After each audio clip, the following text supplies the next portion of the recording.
Bab 3. Segala puji bagi Allah, kesadaran yang membebaskan.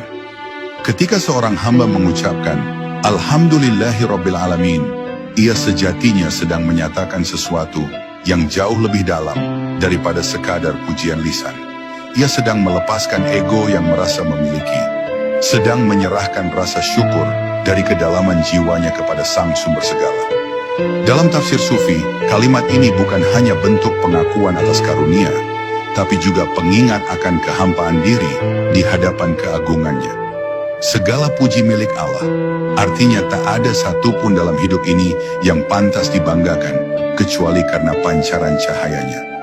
Bahkan rasa syukur itu sendiri adalah anugerah yang mengalir dari rahmatnya. Disinilah letak kebebasan spiritual.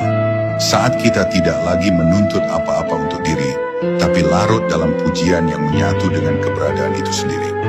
Para sufi tidak memahami pujian sebagai sekadar kewajiban, melainkan sebagai bentuk cinta yang tak terbendung. Pujian kepada Allah adalah napas jiwa yang mengenali asalnya, yang merasakan aliran rahmat di setiap hela nafas, di setiap denyut nadi, dan bahkan di setiap kesulitan yang dihadapi. Alhamdulillah bukan hanya untuk nikmat yang menyenangkan, tapi juga untuk ujian yang menggugurkan dosa, untuk kehampaan yang mendidik kesabaran, untuk keheningan yang membesarkan makrifat.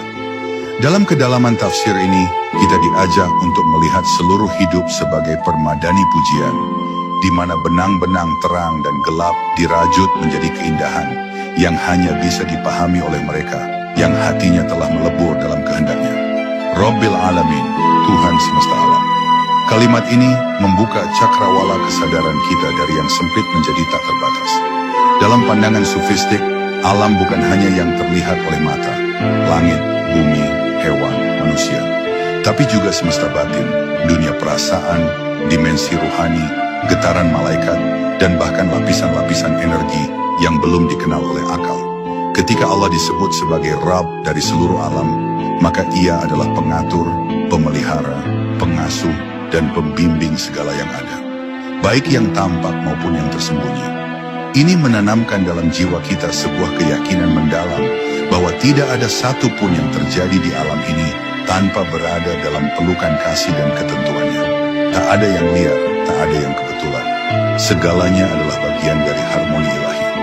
Bismillahirrahmanirrahim bukan hanya pembuka Al-Fatihah, tetapi pembuka setiap pencarian rohani. Ia adalah mantra suci yang mengikat alam fisik dengan dimensi spiritual, menyatukan langit dan bumi dalam satu titik kesadaran. Para arif billah menganggapnya sebagai inti dari seluruh Al-Quran, karena di dalamnya terkandung esensi tauhid, kasih, dan penghambaan. Dengan menghayatinya sepenuh hati, kita dibimbing untuk melihat dunia bukan dengan mata jasad, melainkan dengan pandangan rohani. Kita mulai menyadari bahwa tidak ada yang benar-benar terpisah. Segala sesuatu, baik yang tampak maupun yang tersembunyi, berdenyut di bawah satu irama cinta.